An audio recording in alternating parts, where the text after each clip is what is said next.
everyone, in this video we will discuss class 10 science lesson number 1 chemical reaction and equation। तो चलिए शुरू करते हैं। सबसे पहले हम जानेंगे what is chemical reaction। So chemical reaction it is a process in which one or more substances form new substances। मतलब कि ये एक ऐसी प्रोसेस रहती है जिसमें बहुत सारे सब्सटेंस जो है वो फॉर्म करते हैं एक नया सब्सटेंस, समझे। And it can not be reverse by physical method, जैसे कि मैग्नेटिज्म है, फिल्ट्रेशन है, सेंट्रीफ्यूगेशन, डिस्टिलेशन और इवेपोरेशन। अब केमिकल रिएक्शन इन्वॉल्व्स, उसमें क्या क्या होता है, मतलब ये जो हमें नया सब्सटेंस मिला है ये स्टेट में चेंज, यानी कि ये वाटर हो सकता है, ये लिक्विड हो सकता है, ये गैस हो सकता है, ये इसका कलर भी चेंज हो सकता है, इन सब से इसका कलर चेंज हो सकता है, इसका टेम्परेचर भी चेंज हो सकता है और इवोल्यूशन ऑफ गैस भी हो सकता है। उसका इवोल्यूशन ऑफ गैस क्या है वो मैं आपको आगे बताऊंगा। नेक्स्ट पेज पे चलते हैं। केमिकल रिएक्शन एंड इक्वेशंस में अभी हम जानेंगे chemical reaction happen in our daily life. Digestion of food, खाने का पचना, रेस्पिरेशन, सांस लेना, रस्टिंग ऑफ आयरन, लोहे का जंग लगना, फॉर्मेशन ऑफ कॉट, दही का बनना। नेक्स्ट पेज में चलते हैं। अब हम जानेंगे रिएक्टेंट मतलब क्या, who take part in chemical reaction. मतलब कि समझो ये एक एग्जांपल मैं देता हूँ, A + B = C। तो जो ये A + B है ये रिएक्टेंट है, ठीक है। प्रोडक्ट, अब प्रोडक्ट क्या है, the substance which are formed in a chemical reaction. मतलब ये जो C है ये इन दोनों के मिक्सचर से बना है ना, तो ये हो गया इनका प्रोडक्ट, ये रिएक्टेंट और ये हो गया उनका प्रोडक्ट, समझे। जैसे कि एक एग्जांपल ले लो, when magnesium ribbon is burnt in oxygen, ठीक है, गिव्स अस मैग्नीशियम ऑक्साइड। जब मैग्नीशियम रिबन को हम ऑक्सीजन में, एयर में मतलब कि ये ऑक्सीजन, उसमें अगर हम जलाए तो वो हमें देगा एक मैग्नीशियम ऑक्साइड, समझे। अब नेक्स्ट पेज पे क्या है, केमिकल इक्वेशन मतलब क्या। अ chemical reaction can be represented by chemical equation, समझे। एक केमिकल रिएक्शन जो है वो केमिकल इक्वेशन से दर्शाया जाता है। It involves uses of symbol of substances of reactants and product with mention of physical state. यानी कि उसमें समझो आयरन, ये देखो समझो आयरन का है तो उसमें हम सिम्बॉल्स लिखेंगे उसके, मतलब कि Fe, समझे। फिर उसके बाद में क्या है, with mention of physical state, मतलब आयरन क्या है, एक सॉलिड है, तो कुछ ऐसे एक केमिकल इक्वेशन बन सकता है। अब उसमें जैसे कि ये देख लो, एक सॉलिड होता है, S मतलब सॉलिड, L मतलब लिक्विड, G मतलब गैस और AQ मतलब एक्वियस। एक्वियस क्या, ये हमने हमारे लिए नया है, तो जानते हैं अभी एक्वियस मतलब क्या। अभी इसका जैसे कि यही एग्जांपल ले लो जो हमने पिछले इसमें लिया था, magnesium ribbon burnt in air gives us magnesium oxide. मतलब कि मैग्नीशियम जब ऑक्सीजन के साथ में मिलता है तब बनता है मैग्नीशियम ऑक्साइड। और मैग्नीशियम क्या है, एक सॉलिड है, और ऑक्सीजन क्या है, गैस है, ठीक है। ये देखो, तो ये एरो जो है ना ये क्या दर्शाता है कि ये दोनों क्या है, ये रिएक्टेंट है और ये जो है ये एक प्रोडक्ट है। मतलब इन दोनों के ये दोनों का फ्यूजन हुआ और बना, इन दोनों का फ्यूजन हुआ और क्या बना, ये बना मैग्नीशियम ऑक्साइड जो कि एक सॉलिड है। हाँ, अब मैं बताता हूँ एक्वियस सॉल्यूशन मतलब क्या।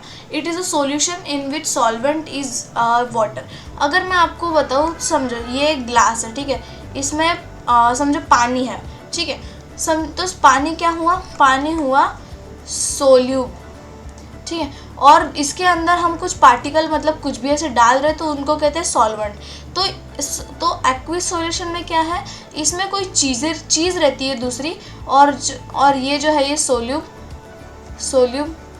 ऐसे समझ लो, और उसके बाद में जो हम चीज़ इसके अंदर डालते हैं वो होता है पानी। मतलब इसको ही बोलते हैं एक्वियस सॉल्यूशन, समझे। अब नेक्स्ट पेज पे चलते हैं हम। नेक्स्ट पेज में है how to balance a chemical equation. हम केमिकल इक्वेशन को बैलेंस कैसे कर सकते हैं, तो देखते हैं। तो यहाँ पे अब हमारे साथ एक केमिकल इक्वेशन है जो कि है Fe + H2O gives us Fe3O4 + H2। तो देखो इसकी कोई नॉर्मल मेथड तो नहीं रहती सॉल्व करने की, बट इसको हम ऐसे ब्रैकेट बना के सॉल्व कर सकते हैं। जैसे कि समझो Fe मतलब क्या, Fe मतलब होता है आयरन, H2O मतलब वाटर। जब आयरन वाटर के साथ में मिलता है तो हमें मिलता है Fe, तो हमें मिलता है आयरन ऑक्साइड प्लस हाइड्रोजन। मतलब ये जो है Fe मतलब आयरन और जो O है मतलब ऑक्सीजन, वो दोनों मिल गए एक साथ में और जो हाइड्रोजन है उसको कर दिया अलग। आप देख सकते हैं, ठीक है। मैं सब मिटा देता हूँ और अभी आपको बताता हूँ हम इसको सॉल्व कैसे कर सकते हैं। तो देखो हम यहाँ पे हमने एक ब्रैकेट बनाया है एलिमेंट, रिएक्टेंट और प्रोडक्ट का। एलिमेंट में हम लिखेंगे इसके सारे एलिमेंट। अब यहाँ पे सिर्फ 3 एलिमेंट है, आयरन, ठीक है, हाइड्रोजन और ऑक्सीजन। तो मैं यहाँ पे वो लिख देता हूँ, ठीक है, आयरन, हाइड्रोजन और ऑक्सीजन। अब रिएक्टेंट में उनके पास कितने मॉलिक्यूल्स है उसके, जैसे कि देखो Fe है, सिर्फ Fe है मतलब सिर्फ आयरन है, तो इसके पास में 1 मॉलिक्यूल होगा, तो रिएक्टेंट में 1 लिख देंगे। फिर दूसरे जो प्रोडक्ट में 3 है तो प्रोडक्ट में 3 लिख देंगे हम।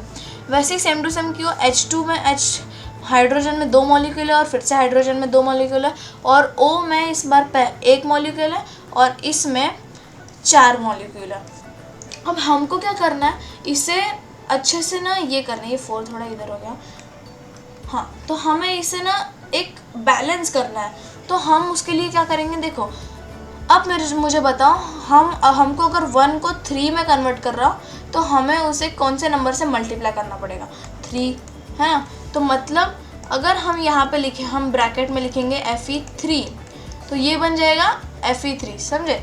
उसके बाद में फिर अगर आप देख सकते हो कि 2 और 2 ये दोनों के दोनों सेम है, तो इनमें कोई भी चेंज करने की ज़रूरत नहीं है, इनको नॉर्मल वैसे ही लिख दो H2O। अब फिर से एक एरो बना के उसके बाद में अब यहाँ पे Fe3 है, तो इसको भी हमें कुछ करने की ज़रूरत नहीं, इसको चुपचाप ऐसे ही लिखते हैं, ठीक है, Fe3 लिख दिया। उसके बाद में फिर से H2 लिख देंगे। बट अभी इसमें क्या प्रॉब्लम आएगी कि देखो यहाँ पे O तो है, बट ये O सिर्फ 1 ही मॉलिक्यूल है, और O और मतलब ऑक्सीजन कितना है, 1 ही है, और जो दूसरी तरफ पे ऑक्सीजन है वो तो 4 है। रुको मैंने यहाँ पे शायद से लिखा नहीं, O4, तो यहाँ पे 4 है और यहाँ पे 1 है, तो हमें इसको क्या करना पड़ेगा, हमें इसको करना पड़ेगा 4 से मल्टीप्लाई, ठीक है। बट इसमें बताओ क्या प्रॉब्लम आएगी फिर अगर हमने इसको किया। देखो मैं आपको प्रॉब्लम बता ही देता हूँ सीधा सीधा एक्सप्लेन करने से पहले, ठीक है। मैं अगर ये सब ऐसे ही लिख दूँगा तो मुझे क्या करना पड़ेगा, इसे 4 से मल्टीप्लाई करना पड़ेगा, तभी जाके, और 1 मिनट, हाँ, तभी जाके जो ये H2O है ना, अगर हम इसको 4 से मल्टीप्लाई कर देंगे ना, तभी जाके ये अच्छे से बैलेंस हो सकता है। रुको मैं आपको दिखाता हूँ, O4, ठीक है, प्लस 4H2, ठीक है। तो अभी जो हमारा फाइनल रिएक्शन बनेगा वो क्या होगा, 3 आयरन जो कि है सॉलिड, ठीक है, प्लस उसके बाद में क्या है 4H2O मतलब वाटर, ठीक है, जो कि क्या है एक लिक्विड है। फिर एक और बार हम इसको लिखेंगे और फिर ये बन जाएगा Fe3, यहाँ पे 3 चाहिए, Fe3O4 मतलब आयरन ऑक्साइड प्लस 4H2 जो कि है गैस। मैंने इसमें सॉलिड नहीं लिखा ना, हाँ, तो आयरन ऑक्साइड जो है वो सॉलिड रहता है।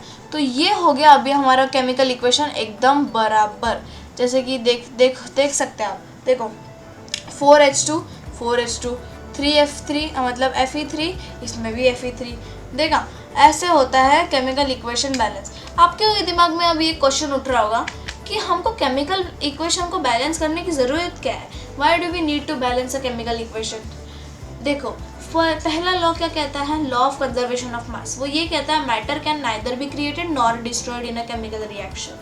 जो मैटर है वो ना ही बन सकता है और ना ही डिस्ट्रॉय हो सकता है कोई भी केमिकल रिएक्शन से। So number of element involve in chemical reaction should remain same at reactant and position. तो एक्चुअली में हमें कहने का मतलब क्या है कि जितने एक केमिकल रिएक्शन में एलिमेंट्स रहते हैं वो दोनों रिएक्टेंट और प्रोडक्ट साइड, मतलब जो, एक सेकेंड, हाँ, मतलब जो ये मतलब समझो ये क्या बना रहा हूँ, देखो एलिमेंट जो है वो सेम रहने चाहिए दोनों में, मतलब रिएक्टेंट में भी और प्रोडक्ट में भी। मतलब ये जो समझो ये 2 रिएक्टेंट है और ये एक प्रोडक्ट निकला, तो इनके जो एलिमेंट है ना ये सेम ही रहने चाहिए, हमेशा सेम ही रहने चाहिए। तो ये है इसके बोलने का मतलब। इसलिए हमें ज़रूरत है एक केमिकल रिएक्शन को अच्छे से, एक केमिकल इक्वेशन को बैलेंस करने की। नेक्स्ट है हमारा टाइप्स ऑफ केमिकल रिएक्शन। पहला उसमें से आता है कॉम्बिनेशन रिएक्शन।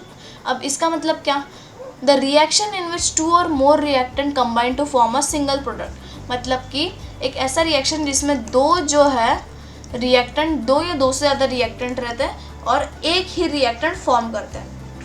एग्जाम्पल जैसे कि ले लो बर्निंग ऑफ कोल, कार्बन, ये C मतलब कार्बन होता है जो कि सॉलिड है, और O2 मतलब कि एक गैस होती है। इन दोनों का फ्यूजन, इन दोनों का क्या, ये दोनों कंबाइन हो गए तो क्या बन गया, CO2 यानी कि कार्बन डाइऑक्साइड जो कि एक गैस है। फिर फॉर्मेशन ऑफ वाटर, वाटर कैसे बनता है, हाइड्रोजन जो कि एक गैस है और ऑक्सीजन जो कि एक गैस है, दोनों के फ्यूजन से क्या बना, H2O जो कि एक लिक्विड है। मतलब मैंने आपको पहले ही बताया था कि उनका स्टेट, कलर, टेम्परेचर और इवोल्यूशन ऑफ गैस, दोनों चारों के चारों में से कोई भी चेंज हो सकता है। नेक्स्ट टाइप है हमारे decomposition reaction. In this reaction a compound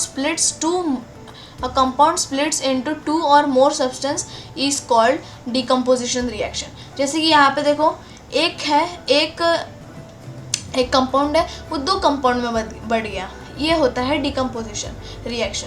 अब डिकम्पोजिशन रिएक्शन में भी 3 टाइप्स आते हैं, थर्मल डिकम्पोजिशन, इलेक्ट्रोलाइट डिकम्पोजिशन और फोटोलाइसिस डिकम्पोजिशन।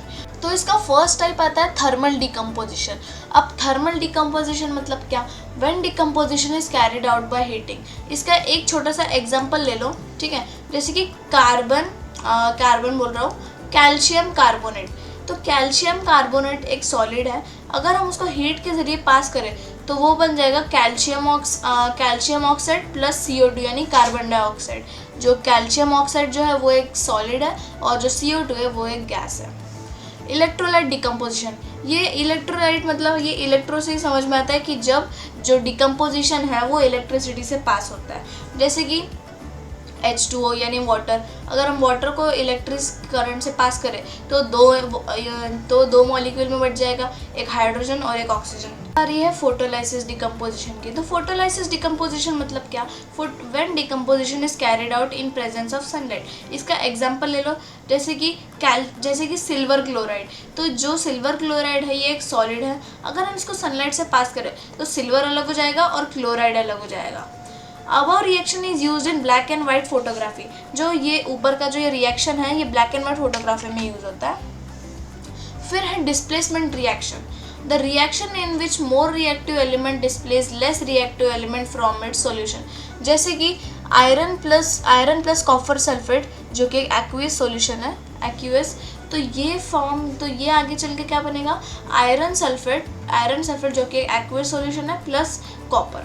अब इसका जैसे कि यहाँ पे आपको एक अच्छा खासा इमेज दिख रहा है, तो एक्चुअली में क्या है, ये जो पहला जो है समझिए एक कॉपर सल्फेट सॉल्यूशन है। अब इसमें जब हम ये जो आयरन नेल है इसको डालेंगे, आयरन की है, ठीक है, जैसे हम इसको डालेंगे इसमें तो इसका जो कलर है वो धीरे धीरे ना ऐसा चेंज हो जाएगा, ऐसा, मतलब समझिए A है टेस्ट ट्यूब और ये B टेस्ट ट्यूब है। तो जो A टेस्ट ट्यूब है उसमें अगर हम आयरन नेल को डालेंगे जो कि कॉपर सल्फेट सॉल्यूशन का है, तो अगर वो B में जैसे ही जाएगा तो वो बन जाएगा थोड़ा सा आयरन सल्फेट सॉल्यूशन में, मतलब उसका जो कलर है ना वो थोड़ा ऐसे बन जाएगा, ये देखो जैसे ये ऐसे इसका कलर बन जाएगा कुछ कॉपर टाइप का, और जो B वाला सॉल्यूशन है वो कुछ ऐसा बन जाएगा। तो इसमें क्या है, जो मोर रिएक्टिव एलिमेंट रहता है वो लेस रिएक्टिव एलिमेंट को के ऊपर इफेक्ट करते हैं।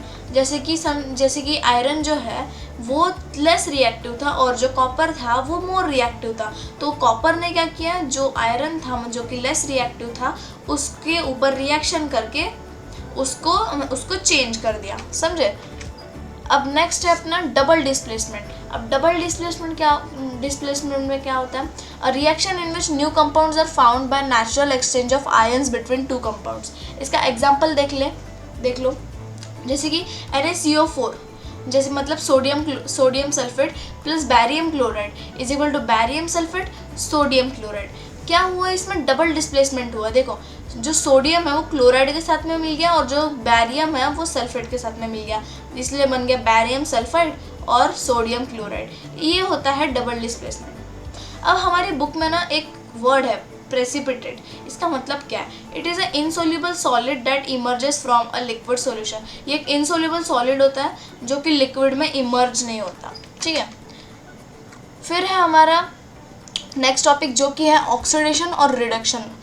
When a metal is exposed to substance such as moisture, air, water, acid, etc. for some time, a layer of oxide is formed when weaken the metals, which weakens the metals, hence metal said to be corrode। क्या है इसका मतलब? देखो सीधे सीधे भाषा में rusting of iron. समझो अगर हम एक आयरन की चीज़ को थोड़ी देर के लिए बाहर रख दे तो उसके ऊपर कैसा जंग लग जाता है, वैसे ही same to same black coating on silver. Silver के ऊपर ब्लैक कोटिंग की तो उसके ऊपर भी जंग लगता है, और कॉपर के ऊपर अगर ग्रीन कोटिंग की तो भी उसके ऊपर जंग लगता है। यही है इसका ऑक्सीडेशन और रिडक्शन का मतलब। तो उसे जो मेटल जो ऑक्साइड हो चुका है उसे हम कहते हैं कोरोड, उसे हम कहते हैं corrode.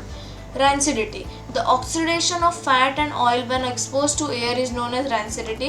It leads to bad smell and bad taste of food. देखो जो अपने चिप्स के पैकेट रहते हैं ना, वो ज़्यादा उनमें ज़्यादा फैट्स और ज़्यादा ऑयल रहता है, तो अगर वो एयर के कांटेक्ट में आ गए तो उसे कहते हैं रैंसिडिटी, जिसकी वजह से ना उनकी स्मेल भी बहुत बुरी आती है और उनमें उनका जो टेस्ट है वो भी बिगड़ जाता है। तो इसलिए जो कुछ चिप्स के पैकेट रहते हैं जैसे कि लेस, उनमें एक गैस भरी जाती है। अब वो गैस नॉर्मल हवा या ऑक्सीजन नहीं रहता है, वो गैस एक्चुअली में रहता है नाइट्रोजन। नाइट्रोजन क्या करता है, उसको उसके जो फूड है वो रैंसिडिटी, उसका oxidation of fats and oil होने से बचाता है, समझे। अब हमारा आखिरी टॉपिक है chemical reaction also classified on the base of temperature. मैंने आपको एकदम स्टार्टिंग में बताया था। तो इस दो टाइप के होते हैं, एक एक्सोथर्मिक रिएक्शन और एक एंडोथर्मिक रिएक्शन। एक्सोथर्मिक रिएक्शन मतलब क्या? Reaction in which heat is released along with formation of product called exothermic reaction. जैसे कि बर्निंग ऑफ नेचुरल गैस।